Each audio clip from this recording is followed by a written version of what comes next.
Én, Horváth Ádám, ünnepélyesen kijelentem Isten és az ő egyháza előtt, hogy hitvesi szeretetből feleségemnek választom Jakab Beátát, hogy Isten törvénye szerint házas életet éljünk.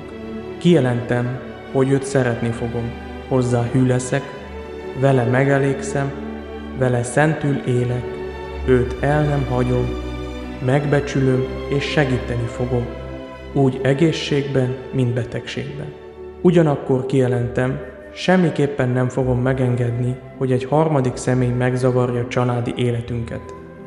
Ez az én szövetségem, amelyet Isten segítségével megtartok irántad, Beti, mint leendő feleségem iránt.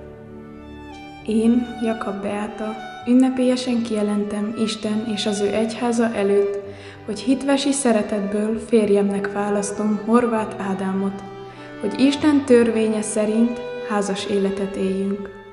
Kijelentem, hogy őt szeretni fogom, hozzá hű leszek, vele megelégszem, vele szentül élek, őt el nem hagyom, megbecsülöm és segíteni fogom, úgy egészségben, mint betegségben.